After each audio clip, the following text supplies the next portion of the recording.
আগে সারাদিন খালি সমালোচনা করতাম আর মানুষ মাথায় তুলে নাচতো। এখন সারাদিন কাজ করি আর সবাই গালি দেয়। আসসালামু আলাইকুম সুপ্রিয় দর্শক, আমি সাথে আছি মোহাম্মদ ইব্রাহিম খলিল সুমন।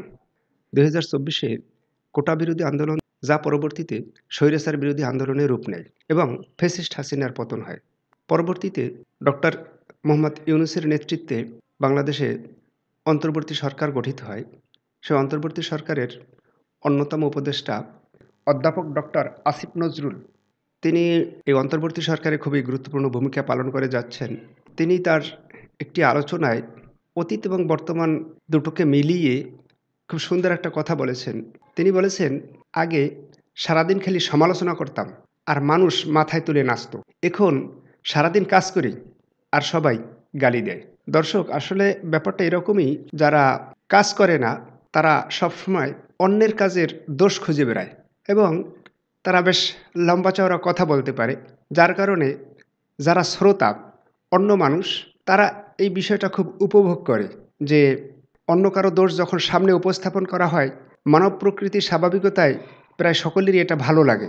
তিনি সেটাই বলেছেন যে আগে যখন সমালোচনা করতাম তখন মানুষ মাথায় তুলে নাচতো, অর্থাৎ আগে যখন অন্যের সমালোচনা করতাম মানুষ খুব পছন্দ করত, কিন্তু এখন সারাদিন কাজ করি আর কাজ করতে গিয়ে যখন কোনো ভুল হয় অথবা কারো পছন্দ মতো না হয় তখনই মানুষ বিভিন্ন ধরনের বাজে মন্তব্য করে, যেটাকে তিনি গালি বলেছেন। আসলে বাস্তবতাটাই এরকমের। তবুও কেউ হয়তো বা দ্বিমত পোষণ করবে, কেউ গালি দেবে, কেউ খারাপ আচরণ করবে, কারো বিপক্ষে গেলে কেউ প্রতিবাদ করবে। তাই বলে কি কাজ করব না? কাজ করে যেতেই হবে, কারণ কাজ না করলে তো জীবন চলবে না। সে ব্যক্তি জীবন হোক, পারিবারিক জীবন হোক, সামাজিক জীবন হোক বা রাষ্ট্রীয় জীবন হোক। জীবনের পরিধি যত বড়, কাজের পরিধি তত বড়। কাজের পরিধি যত বড়, মানুষের মানুষের সম্পৃক্ততা ততই বেশি। আর মানুষ যত বেশি হবে, আলোচনা সমালোচনা তত বেশি হবে। কোনো একটি কাজ হয়তো বা ১০ জনের পক্ষে গিয়েছে কিন্তু ২ জনের বিপক্ষে গিয়েছে। যেই ২ জনের বিপক্ষে গিয়েছে তারা স্বাভাবিকভাবেই অসন্তুষ্ট হবেন। সেই অসন্তুষ্ট হওয়াকে কেন্দ্র করে তারা বাজে মন্তব্য করতে পারেন, সমালোচনা করতে পারেন। এমনকি তিনি যেটা বলেছেন যে গালি দেয়, সে গালিগালাজও করতে পারেন। এটাকে আসলে স্বাভাবিক প্রক্রিয়া হিসেবেই ধরে নিতে হবে। আসলে ডক্টর আসিফ নজরুল স্যারের এই কথায় আমাদের অনেক কিছু শেখার আছে। আমরা প্রয়োজনে অপ্রয়োজনে কারো সমালোচনা করব না। শুধুমাত্র বুঝে শুনেই কারো সমালোচনা করব। এটাই সঠিক, এটাই হওয়া উচিত।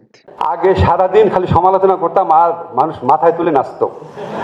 এখন সারাদিন কাজ করি আর সবাই গালি দেয়। সুপ্রিয় দর্শক, আমার এই ভিডিওর বিষয়ে আপনাদের যদি কোনো মন্তব্য থাকে, আপনারা মন্তব্য করুন, আলোচনা করুন, সমালোচনা করুন।